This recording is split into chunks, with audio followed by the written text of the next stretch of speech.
Hello friends, book insider पर आप सभी का स्वागत है। आज हम बात करने वाले हैं invest in your self guide के बारे में। गर्मी की छुट्टियां चल रही थी और गांव में हर दिन कुछ नया होता था। सूरज की किरणें जैसे ही खेतों पर पड़ती, बच्चे बाहर खेलने निकल जाते और बड़े लोग अपने अपने काम में लग जाते। लेकिन इस बार की छुट्टी में कुछ अलग था। राजू, जो शहर में पढ़ाई कर रहा था, वापस गाँव आया हुआ था। राजू गाँव का पहला लड़का था जो कॉलेज में पढ़ रहा था और उसके आने से सबको कुछ नया जानने का उत्साह होता था। एक दिन जब सब लोग नीम के पेड़ के नीचे बैठे थे, तब चाय पीते हुए रमेश काका बोले, राजू बेटा, ये बता, तू शहर में पढ़ क्या रहा है अब? राजू ने मुस्कुराते हुए कहा, काका, अभी मैं बिजनेस मैनेजमेंट पढ़ रहा हूँ और साथ में कुछ ऑनलाइन कोर्सेज भी कर रहा हूँ। आजकल बहुत कुछ इंटरनेट पर फ्री में सीखने को मिल जाता है। सुनकर सब थोड़े हैरान हुए। ऑनलाइन कोर्सेज, ये क्या चीज है? राजू ने अपने मोबाइल में एक ऐप खोला और दिखाया। देखो काका, जैसे ये कोर्स है कैसे बेहतर वित्तीय निर्णय लेने के लिए, ये मैं अभी कर रहा हूँ। इसमें बताया जाता है कि पैसों को कहाँ इन्वेस्ट करना चाहिए, कैसे खर्च करें और कैसे बचत करें।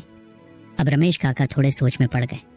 बोले, हमारे जमाने में तो बस खेत में काम सीखना ही एजुकेशन था, अब तो लगता है असली पढ़ाई तो यही है। राजू ने कहा, काका, आज की दुनिया बहुत तेजी से बदल रही है। टेक्नोलॉजी हर जगह है, चाहे खेती हो या बिजनेस, सब कुछ बदल रहा है। अगर हम सीखते नहीं रहेंगे तो पीछे छूट जाएंगे। पास ही बैठा छोटा बच्चा सोनू, जो 8वीं में पढ़ रहा था, वो भी ध्यान से सब सुन रहा था। बोला, भैया, आप जो पढ़ते हो उससे क्या होता है? मतलब पढ़ाई से क्या फायदा? राजू ने मुस्कुराकर कहा, अरे सोनू, पढ़ाई सिर्फ किताबों तक सीमित नहीं है, ये हमें सोचने का तरीका सिखाती है। जब हम कुछ नया पढ़ते हैं, चाहे वो किताब हो, कोई वीडियो हो या किसी से डिस्कशन, तो हमारे अंदर प्रॉब्लम सॉल्विंग की एबिलिटी डेवलप होती है। जैसे मान लो खेत में कोई डिजीज लग जाए फसल को, तो एक पढ़ा लिखा किसान रिसर्च करेगा, यूट्यूब पर सोल्यूशन ढूंढेगा, एग्रीकल्चर एक्सटेंशन ऑफिसर से पूछेगा और सही डिसीजन लेगा। लेकिन अगर जानकारी ही नहीं होगी तो हम गेसवर्क पर ही फंसे रहेंगे। अब सबकी आंखों में क्यूरियोसिटी थी। तभी पास बैठे श्यामू ने पूछा, लेकिन राजू, ये सब सीखना इतना आसान कहाँ होता है? समय चाहिए, मोबाइल चाहिए और डेटा भी। राजू बोला, बिल्कुल, लेकिन आज के समय में ये सब उतना मुश्किल नहीं है। डिजिटल इंडिया के ज़माने में गवर्नमेंट भी स्कीम्स दे रही है, जैसे PMGDISHA, जहाँ बेसिक कंप्यूटर एजुकेशन फ्री में मिलती है। गाँवों में भी अब इंटरनेट है। सिर्फ मोबाइल से हम दुनिया के किसी भी कोने से एक नॉलेज ले सकते हैं। बस ज़रूरत है तो क्यूरियोसिटी और विलिंगनेस टू लर्न की। रमेश काका ने भी गहरी सांस लेते हुए कहा, बिल्कुल, आज अगर मैं थोड़ा एजुकेटेड होता तो शायद अपने खेत के लिए बेटर डिसीजन ले पाता। पिछली बार केमिकल गलत छिड़क दिया और सारी फसल खराब हो गई। अगर किसी से ठीक से सीखा होता तो शायद बच जाती। राजू ने तुरंत मोबाइल निकाला और एक ऐप दिखाया, किसान सुविधा ऐप। बोला, काका देखो, ये ऐप खेती से जुड़ी हर जानकारी देता है। मौसम कैसा होगा, कौन सी दवाई कब डालनी है, कौन सी फसल के लिए कौन सी मिट्टी सही है, सब कुछ। अब तक वहां बैठे सब लोग चुप थे, लेकिन सोच में डूबे हुए। हर किसी को लग रहा था कि एजुकेशन अब सिर्फ स्कूल और कॉलेज की चीज नहीं रही, ये तो जिंदगी के हर हिस्से में काम आने वाली चीज है। राजू ने आगे समझाया, एजुकेशन एक फाउंडेशन की तरह है, जैसे घर की नींव। अगर नींव मजबूत हो तो ऊपर कुछ भी बना सकते हैं, चाहे करियर बनाना हो, बिजनेस शुरू करना हो या कोई प्रॉब्लम सॉल्व करनी हो। सब कुछ इजी हो जाता है अगर नॉलेज हो। अब सोनू ने उत्साहित होकर पूछा, भैया, क्या मैं भी कोई ऑनलाइन कोर्स कर सकता हूँ? राजू ने हंसते हुए कहा, क्यों नहीं, बहुत सारी वेबसाइट्स हैं, जैसे खान एकेडमी, कोर्सेरा, यूडमी, जहाँ स्कूल सब्जेक्ट्स मैथ्स, साइंस के साथ साथ drawing, computer programming, English speaking भी सिखाते हैं। और सबसे अच्छी बात यह है कि बहुत से कोर्सेज फ्री हैं। श्यामू ने पूछा, और जिनको इंग्लिश नहीं आती उनके लिए? राजू बोला, बहुत से कोर्सेज अब हिंदी और रीजनल लैंग्वेजेस में भी अवेलेबल हैं, और यूट्यूब तो है ही, वहाँ ऑलमोस्ट हर टॉपिक पर हिंदी में वीडियोस मिलते हैं। अब तक वो डिस्कशन एक इनफॉर्मल क्लासरूम जैसा बन गया था। हर कोई कुछ ना कुछ जानने को उत्सुक था। एजुकेशन का मतलब सबकी समझ में आ रहा था, ना सिर्फ डिग्री, बल्कि स्किल, सोचने की एबिलिटी और सही निर्णय लेने की शक्ति। उस दिन के बाद गांव में एक बदलाव शुरू हुआ। राजू ने एक छोटा सा ग्रुप बना लिया, जहां हर शाम बच्चे, युवा और कुछ बड़े भी इकट्ठा होकर मोबाइल या टीवी पर एजुकेशनल वीडियोस देखते थे, कुछ बेसिक इंग्लिश सीख रहे थे तो कुछ फार्मिंग के नए टेक्निक्स। रमेश काका भी अब वेदर फोरकास्ट देखे बिना खेत में कुछ नहीं करते थे। धीरे धीरे गांव के लोग समझने लगे कि एजुकेशन का मतलब सिर्फ स्कूल जाना नहीं है, बल्कि हर दिन कुछ नया सीखना है। जो जितना ज्यादा सीखता है वो उतना अच्छा सोचता है, बेहतर डिसीजन लेता है और मुश्किलों का सोल्यूशन खुद ढूंढ लेता है। और सबसे बड़ी बात, एजुकेशन से सेल्फ कॉन्फिडेंस बढ़ता है। जब किसी को पता होता है कि मैं ये सीख सकता हूँ, कर सकता हूँ, तो डर भी कम हो जाता है और अपॉर्चुनिटीज की तरफ कदम बढ़ते हैं। राजू की उस एक छुट्टी ने पूरे गांव को एक नई सोच दे दी। अगर आपको हमारी फ्री समरी अच्छी लगती है तो आप हमारे चैनल को सब्सक्राइब कर सकते हैं, हमारी मेंबरशिप खरीद सकते हैं या हमें यूपीआई के थ्रू सपोर्ट कर सकते हैं। अब समरी पर वापस चलते हैं। अब गांव का हर बच्चा और बड़ा ये मानने लगा था कि लर्निंग नेवर स्टॉप्स। चाहे उम्र कोई भी हो, अगर मन में जिज्ञासा है तो एजुकेशन हमेशा आपका साथ देता है डिसीजन लेने में, करियर चुनने में और जिंदगी को बेहतर बनाने में। इस तरह एक सिंपल सी कहानी हमें यह सिखाती है कि एजुकेशन हमारी जिंदगी की सबसे मजबूत नींव होती है। चाहे वो किताबों से मिले, मोबाइल से या किसी से बात करके नॉलेज लेना और उसे अप्लाई करना ही असली स्मार्टनेस है। और जो लगातार सीखता रहता है वो कभी पीछे नहीं रहता, क्योंकि नॉलेज ही वो लाइट है जो अंधेरे में रास्ता दिखाती है।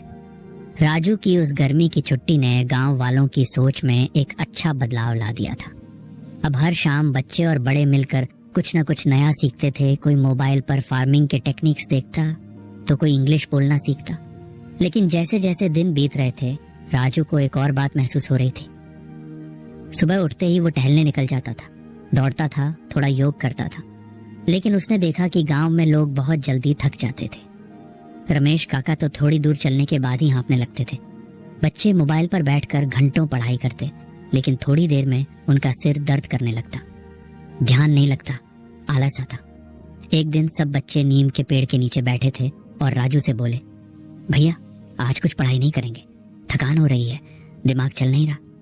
राजू मुस्कुराया, बोला, तो चलो आज पढ़ाई नहीं पर एक नया एक्सपेरिमेंट करते हैं। सोनू ने पूछा, कैसा एक्सपेरिमेंट? राजू ने कहा, आज हम लोग फिजिकल हेल्थ के बारे में बात करेंगे। चलो सब चलने निकलते हैं खेत की ओर, टहलते हुए बातें करेंगे। थोड़ी देर बाद सब बच्चे, कुछ बड़े लोग और खुद राजू खेत की ओर जा रहे थे। चलते चलते राजू ने पूछा, तुम लोग सोचते हो ना कि दिमाग जल्दी थक जाता है, पढ़ाई में मन नहीं लगता, एनर्जी नहीं रहती? सबने हाँ में सिर हिलाया। तो इसका सीधा सा रीजन है फिजिकल हेल्थ। अगर बॉडी एक्टिव नहीं होगी तो माइंड भी एक्टिव नहीं रहेगा। जैसे मशीन को तेल चाहिए स्मूथ चलने के लिए, वैसे ही हमारे दिमाग को चाहिए ऑक्सीजन, न्यूट्रिएंट्स और मूवमेंट, राजू ने समझाया। श्यामू, जो हमेशा मोबाइल में गेम खेलता था, बोला, लेकिन भैया पढ़ाई तो बैठकर करनी पड़ती है, चलने फिरने से दिमाग कैसे तेज होगा? राजू मुस्कुराया, अरे पगले, चलने फिरने से हमारे शरीर में ब्लड सर्कुलेशन इंप्रूव होता है। जब हम रनिंग, योगा या एक्सरसाइज करते हैं तो हमारे ब्रेन तक ज्यादा ऑक्सीजन पहुंचती है। इससे ब्रेन शार्प होता है, फोकस बढ़ता है और मेमोरी भी स्ट्रांग होती है। स्टडीज कहती हैं कि जो रेगुलर फिजिकल एक्टिविटी करते हैं उनकी लर्निंग एबिलिटी ज्यादा होती है। पास चल रहे रमेश काका बोले, तो क्या अब हम सब जिम जाएं? सब हंसने लगे। राजू बोला, नहीं काका, जिम जरूरी नहीं है, रेगुलर मूवमेंट काफी है। जैसे हर सुबह 20 से 30 मिनट की वॉक, थोड़ी स्ट्रेचिंग और हफ्ते में 2 से 3 दिन थोड़ा बॉडी वेट एक्सरसाइज जैसे स्क्वाट्स, पुशअप्स, सूर्य नमस्कार। इससे मसल स्ट्रांग होते हैं, एनर्जी बढ़ती है और दिमाग क्लैरिटी से काम करता है। सोनू बोला, और खाना, वो भी मैटर करता है? बिल्कुल करता है, राजू बोला। देखो, हमारा ब्रेन जो एनर्जी यूज करता है वो सारी हमें फूड से मिलती है। अगर हम जंक फूड, बहुत ऑयली खाना या शुगरी आइटम्स ज्यादा लेंगे तो इनिशियली तो एनर्जी लगेगी, पर बाद में बॉडी स्लगिश हो जाती है। लेकिन अगर हम बैलेंस डाइट लें जिसमें दाल, हरी सब्जियां, फ्रूट्स, नट्स और प्रॉपर हाइड्रेशन हो तो बॉडी एक्टिव रहती है और माइंड भी अलर्ट। तभी बगल में बैठे चंचल ने कहा, पर राजू भैया, मुझे तो पढ़ाई के टाइम नींद आती है, मैं कुछ भी कर लूं, किताब सामने आते ही जम्हाई आने लगती है। राजू ने कहा, यह सब पुअर न्यूट्रिशन और सेडेंटरी लाइफस्टाइल की वजह से होता है। जब हम मूवमेंट नहीं करते और उल्टा सीधा खाते हैं तो बॉडी लेजी हो जाती है।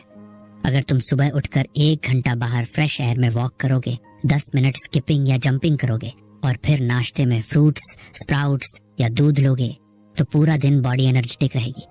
और सबसे मजेदार बात यह है कि पढ़ाई में भी मन लगेगा। अब तक सबको बात समझ आने लगी थी। राजू ने एक छोटा सा टास्क दिया। आज से अगले 10 दिन तक हर कोई सुबह 30 मिनट वॉक करेगा, थोड़ा बॉडी मूवमेंट करेगा और दिन में कम से कम 1 फ्रूट जरूर खाएगा। फिर देखेंगे डिफरेंस। सबने हाँ कर दी। अगले दिन से गांव में सुबह का नजारा ही कुछ और हो गया। बच्चे नीम के पेड़ के नीचे स्किपिंग कर रहे थे, काका जी ताजी हवा में गहरी सांसें ले रहे थे और कुछ महिलाएं भी टहलने लगी थी। राजू सबको समझाता, फिजिकल हेल्थ केवल बॉडी दिखाने के लिए नहीं होती, इसका सबसे बड़ा बेनिफिट होता है ब्रेन परफॉर्मेंस। जब बॉडी फिट होती है तो स्ट्रेस लेवल कम होता है, मूड अच्छा रहता है और दिमाग तेज चलता है।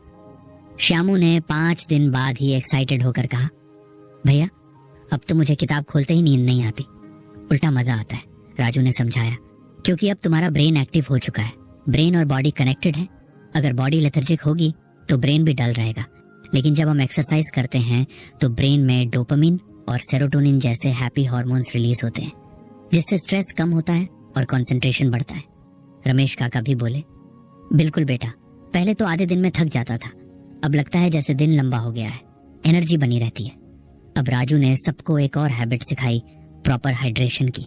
दिन में कम से कम 8 से 10 गिलास पानी पीना चाहिए। इससे ब्रेन हाइड्रेटेड रहता है और हम अलर्ट रहते हैं। बहुत से लोग बिना पानी पिए ही काम करते रहते हैं और फिर कहते हैं कि सिर भारी हो रहा है। धीरे धीरे राजू का एक्सपेरिमेंट पूरे गांव की आदत बन गया। अब एजुकेशन के साथ साथ हेल्थ पर भी ध्यान दिया जाने लगा था। बच्चे पढ़ाई के साथ खेलते भी थे, बड़े लोग दिन में चलने की आदत डाल चुके थे और घरों में अब खाने में फ्रूट्स और हरी सब्जियां रेगुलरली दिखने लगी थी। एक दिन सब फिर से नीम के पेड़ के नीचे इकट्ठा हुए। राजू ने पूछा, तो कैसा लग रहा है? सबने एक साथ कहा, बहुत अच्छा। अब पढ़ाई में भी मन लगता है, थकान कम लगती है और दिन एनर्जेटिक लगता है। राजू ने मुस्कुराकर कहा, बस यही है असली बात। Physical health boosts mental capacity. अगर हम अपने शरीर को एक्टिव और स्ट्रांग रखेंगे तो हमारा माइंड खुद ब खुद शार्प हो जाएगा। एजुकेशन और हेल्थ दोनों साथ चलें तभी असली डेवलपमेंट होता है। उस दिन के बाद गांव के लोग सिर्फ पढ़ने वाले नहीं रहे, वो सीखने और जीने की कला समझने लगे। अब नीम के पेड़ के नीचे सिर्फ किताबें नहीं होती थी, बल्कि स्किपिंग रोप्स, फ्रूट्स की टोकरी और हंसी ठिठोली भी होती थी। राजू ने जो बीज बोया था लर्निंग और हेल्थ का, वो अब एक मजबूत पेड़ बन रहा था और हर दिन उस पेड़ की छांव में कोई ना कोई नया फूल खिल रहा था। यही थी असली प्रोग्रेस, एक ऐसी जर्नी जहां दिमाग और शरीर दोनों साथ चलते हैं। और अंत में यही सिखाया, सीखना जरूरी है, लेकिन सीखने के लिए बॉडी का एक्टिव होना उससे भी ज्यादा जरूरी है। माइंड तभी तेज चलता है जब बॉडी उसके साथ दौड़ती है। राजू की गर्मियों की छुट्टियां अब धीरे धीरे खत्म होने को थी, लेकिन उसका असर पूरे गांव में दिखाई देने लगा था। बच्चे अब किताबों से डरते नहीं थे, बल्कि क्यूरियोसिटी से पढ़ते थे। सुबह सुबह खेतों के रास्ते पर जॉग करते हुए लोग मिल जाते थे और महिलाओं के ग्रुप भी वॉक करते हुए न्यूट्रिशन की बातें करते नजर आते थे। गांव अब बदल रहा था धीरे धीरे, पर ठोस कदमों से। एक शाम नीम के पेड़ के नीचे सब फिर से इकट्ठा हुए। सोनू थोड़ा परेशान दिख रहा था। राजू ने पूछा, क्या हुआ भाई, आज कुछ उदास लग रहा है? सोनू बोला, भैया मैं पढ़ता तो हूँ, एक्सरसाइज भी करता हूँ, पर फिर भी समझ नहीं आता कि मुझे आगे क्या करना है। कभी लगता है डॉक्टर बनना है, कभी टीचर, और कभी सोचता हूँ खेती ही करना चाहिए। दिमाग में कंफ्यूजन रहता है और कभी कभी तो डर भी लगता है कि कहीं गलत रास्ता ना चुन लूं। राजू थोड़ी देर चुप रहा, फिर बोला, बहुत अच्छा सवाल पूछा है तूने, और ये कंफ्यूजन होना कोई गलत बात नहीं है। असल में क्लैरिटी धीरे धीरे आती है, और वो आती है माइंडफुलनेस और सेल्फ अवेयरनेस से। श्यामू बीच में कूद पड़ा, भैया ये माइंडफुलनेस क्या होता है? कोई माइंड की सफाई वफाई का तरीका है क्या? सब हंस पड़े। राजू ने मुस्कुराते हुए समझाया, माइंडफुलनेस का मतलब है अपने थॉट्स, फीलिंग्स और एक्शंस को ऑब्जर्व करना बिना उन्हें जज किए। यानी हम जो सोच रहे हैं, जो महसूस कर रहे हैं, उस पर ध्यान देना, उसे समझना, और उसी अंडरस्टैंडिंग से क्लैरिटी मिलती है। इससे हमें पता चलता है कि हम क्या चाहते हैं और क्यों चाहते हैं। रमेश काका बोले, मतलब ध्यान लगाना? हाँ काका, ध्यान लगाना या मेडिटेशन माइंडफुलनेस का एक तरीका है। राजू ने कहा, जब हम दिन में कुछ मिनट चुप बैठकर सिर्फ अपने सांस पर ध्यान देते हैं तो हमारे दिमाग के अंदर जो शोर होता है वो थोड़ा शांत होता है, और जब शोर कम होता है तो क्लैरिटी आती है। अब सब ध्यान से सुनने लगे थे। राजू ने आगे बताया, मैं जब कॉलेज में था तो मुझे भी यही कन्फ्यूजन था, कौन सा करियर चुनूं, किस फील्ड में जाऊं। बहुत एंग्जाइटी होती थी। फिर मेरे एक मेंटर ने मुझे मेडिटेशन और जर्नलिंग शुरू करने को कहा। सोनू ने पूछा, जर्नलिंग मतलब डायरी लिखना? बिल्कुल, राजू बोला। हर रात सोने से पहले मैं 5 मिनट में अपने थॉट्स लिखता था। आज क्या किया, क्या अच्छा लगा, क्या परेशान किया और क्या सीख मिली। शुरुआत में ये बकवास लगता था, पर धीरे धीरे मैंने देखा कि मेरे अंदर क्लैरिटी आने लगी। मुझे ये समझ आने लगा कि किन चीज़ों में मुझे मज़ा आता है, कौन सी एक्टिविटीज़ मुझे बोर करती है। इससे मेरी गोल्स धीरे धीरे साफ होती गई। श्यामू ने कहा, भैया हमारे जैसे लोग जो पढ़ाई से भागते हैं उनके लिए ये सब बहुत मुश्किल है। राजू बोला, तभी तो माइंडफुलनेस ज़रूरी है। माइंडफुलनेस और सेल्फ अवेयरनेस हमें खुद को समझने की ताकत देती है। जब हमें अपने अंदर के पैटर्न्स समझ आते हैं, जैसे कि कब हम मोटिवेटेड होते हैं, कब एंग्शियस, तो हम उन फीलिंग्स को कंट्रोल करना सीखते हैं। रमेश काका ने पूछा, तो क्या हम भी कर सकते हैं ये सब, मेडिटेशन वेडिटेशन? राजू ने हंसते हुए कहा, क्यों नहीं काका, बिल्कुल कर सकते हैं, और बहुत सिंपल तरीके से। फिर राजू ने सबको एक बेसिक 5 मिनट की ब्रीदिंग मेडिटेशन सिखाया। सबने जमीन पर चटाई बिछाई, आंखें बंद की और राजू की बातों को फॉलो करने लगे। अपनी आंखें बंद करो और बस अपनी सांस पर ध्यान दो। जैसे जैसे हवा अंदर जा रही है और बाहर आ रही है, बस उसे महसूस करो। कोई सोच आए तो उसे जाने दो, बस सांस पर ध्यान दो। 5 मिनट बाद जब सबने आंखें खोली तो एक अलग ही शांति का एहसास था। श्यामू बोला, भैया ऐसा लग रहा है जैसे दिमाग थोड़ा हल्का हो गया हो। राजू ने कहा, यही होता है। रोज अगर हम 5 से 10 मिनट चुप बैठकर अपने सांस पर ध्यान दें तो दिमाग का क्लैरिटी लेवल बढ़ जाता है। हम इम्पल्सिव डिसीजंस नहीं लेते और धीरे धीरे लाइफ में बैलेंस आने लगता है। अब सोनू भी उत्साहित था। बोला, तो मैं भी आज से जर्नलिंग शुरू करूंगा। हर रात लिखूंगा मैंने क्या किया और कैसा लगा। राजू ने सर हिलाया, बहुत बढ़िया। जर्नलिंग से हम अपने इमोशंस और गोल्स को बेटर समझ पाते हैं, और ये सिर्फ स्टूडेंट्स या यंग पीपल के लिए नहीं है, कोई भी कर सकता है। काका, आप भी अपने फार्मिंग के बारे में लिखिए। आज क्या किया, क्या नया सीखा, क्या प्रॉब्लम आई, इससे आपकी थिंकिंग और डिसीजन मेकिंग स्ट्रांग होगी। अब गांव में एक और नई आदत शुरू हो गई थी। सुबह की वॉक और रीडिंग के साथ साथ लोग रात को थोड़ी देर अपने आप से भी मिलने लगे थे, चुपचाप बैठकर या कुछ पन्नों में अपनी बात लिखकर। राजू ने एक नोटबुक भी बांटी थी। सबको बोला था कि उसे सेल्फ डिस्कवरी डायरी नाम दो। हर पन्ने पर लोग अपने मन की बात लिखते। आज क्या सोचा, क्या चाहा, क्या सीखा। धीरे धीरे गांव के लोग खुद को बेटर अंडरस्टैंड करने लगे थे। रमेश काका को पता चला कि उन्हें खेती में एक्सपेरिमेंट करना पसंद है, इसलिए उन्होंने पहली बार ऑर्गेनिक फार्मिंग की कोशिश की। श्यामू को समझ आया कि उसे एनिमल्स के साथ काम करना अच्छा लगता है, तो वो वेटरिनरी के बारे में जानने लगा। सोनू को क्लैरिटी मिली कि उसे ड्राइंग का बहुत शौक है, तो उसने ऑनलाइन आर्ट कोर्स ज्वाइन किया। सबकी लाइफ में जैसे एक नया चैप्टर शुरू हो गया था, जहां वो सिर्फ दुनिया को नहीं खुद को भी समझने लगे थे। राजू ने एक दिन सबको बोला, देखो जिंदगी की सबसे बड़ी ताकत यही है जब हम अपने आप को समझने लगते हैं। माइंडफुलनेस और सेल्फ अवेयरनेस हमें वो आईना दिखाती हैं जिसमें हमारा फ्यूचर साफ दिखता है। जब हमें पता होता है कि हम कौन हैं, क्या सोचते हैं और क्या महसूस करते हैं, तभी हम सही डिसीजंस लेते हैं और अपने गोल्स को रिफाइन कर पाते हैं। अब नीम के पेड़ के नीचे सिर्फ डिस्कशंस नहीं होते थे, अब वहाँ शांति भी होती थी। कोई बैठा ब्रीदिंग कर रहा होता, कोई अपने डायरी में कुछ लिख रहा होता, तो कोई बस आंखें बंद कर अपने आप से मिलने की कोशिश कर रहा होता। गांव अब सिर्फ फिजिकली एक्टिव नहीं था, वो मेंटली अवेयर भी हो रहा था। और राजू का ये सपना पूरा हो रहा था, एक ऐसा गांव जहां एजुकेशन, हेल्थ और माइंडफुलनेस तीनों साथ में चले। और इस तरह उस एक छुट्टी की वजह से राजू ने गांव को सिर्फ पढ़ाया नहीं, उन्हें जीना भी सिखाया। जीना अपने आप के साथ, क्लैरिटी के साथ और अवेयरनेस के साथ। क्योंकि जब इंसान खुद को जान लेता है तो पूरी दुनिया को समझना उसके लिए आसान हो जाता है। गांव में बदलाव की हवा चल रही थी। हर दिन कुछ नया हो रहा था, बच्चे सीखने लगे थे, बड़े लोग सुबह की वॉक और शाम की रीडिंग में दिलचस्पी लेने लगे थे, और महिलाएं भी अब न्यूट्रिशन और माइंडफुलनेस पर आपस में बात करने लगी थी। राजू की छुट्टियां धीरे धीरे खत्म हो रही थी, लेकिन उसका असर लोगों की सोच में गहराई से बस चुका था। एक दिन स्कूल के मास्टर जी ने राजू को बुलाया। बोले, राजू बेटा, इस रविवार को गांव के पंचायत भवन में एक छोटा सा कार्यक्रम रख रहे हैं बच्चों को इनकरेज करने के लिए, तू आएगा? राजू ने मुस्कुराकर कहा, जरूर आऊंगा मास्टर जी, और अगर इजाजत हो तो एक छोटा सेशन भी लेना चाहूंगा पब्लिक स्पीकिंग और राइटिंग पर। मास्टर जी थोड़े हैरान हुए। बोले, अरे ये क्यों? बच्चे तो अभी पढ़ लिख ही रहे हैं, इतना बड़ा टॉपिक थोड़ा जल्दी नहीं हो जाएगा?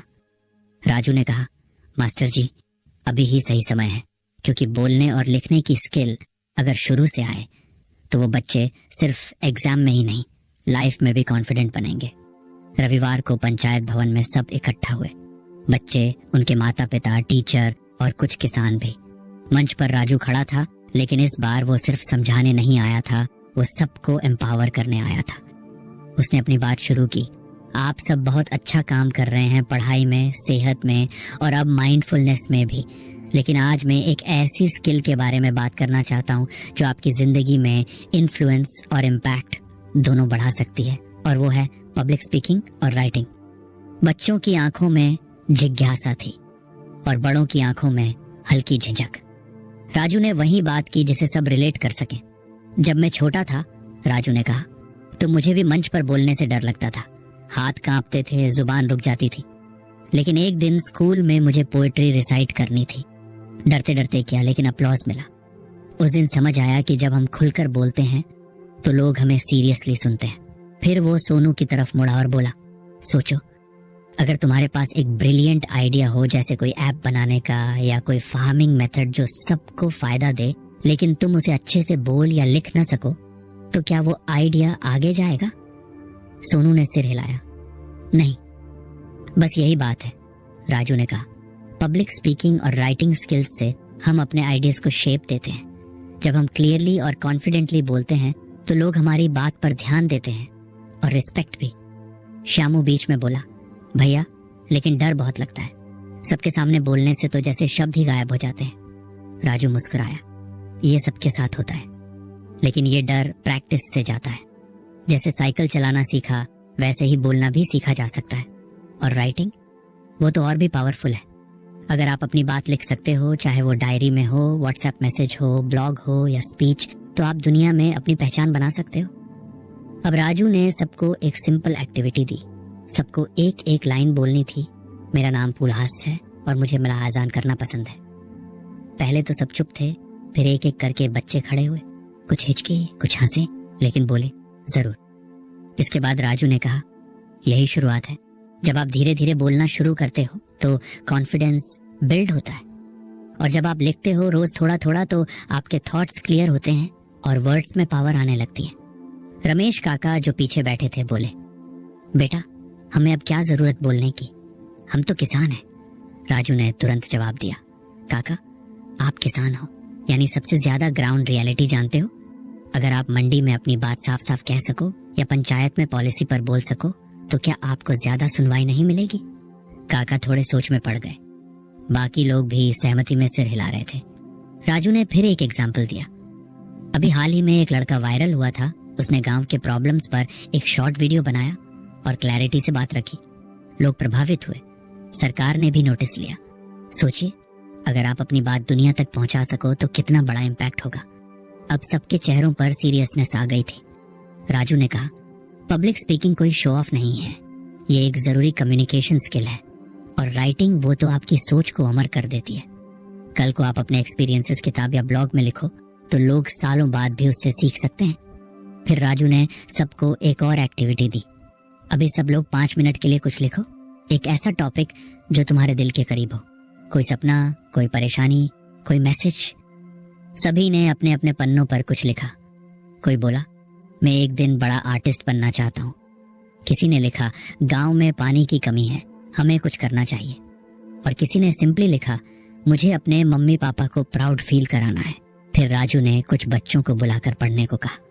पहले वो झिझके, फिर जब सबने ताली बजाई तो उनके चेहरे खिल उठे। राजू ने कहा, देखा, जब आप लिखते हो और बोलते हो तो आप सिर्फ अपने लिए नहीं, दूसरों के लिए भी इंस्पिरेशन बनते हो। अब मास्टर जी ने भी कहा, सच में हमें स्कूल में हर हफ्ते एक स्पीकिंग और राइटिंग एक्टिविटी करनी चाहिए। इससे बच्चों की ग्रोथ मल्टी डायमेंशनल होगी। राजू ने सुझाव दिया कि गांव में एक संडे टैलेंट आवर शुरू किया जाए, जहां कोई भी बच्चा या बड़ा अपने आइडियाज, पोएम्स, स्टोरीज या स्पीचेस शेयर कर सके। मास्टर जी ने तुरंत हाँ कह दी। अगले रविवार को नीम के पेड़ के नीचे पहली बार संडे टैलेंट हॉर हुआ। सोनू ने अपनी ड्राइंग के बारे में बोला, रानी ने एक प्यारी सी कविता सुनाई और रमेश काका ने ऑर्गेनिक फार्मिंग पर अपने थॉट्स रखे और सबने खूब तालियां बजाईं।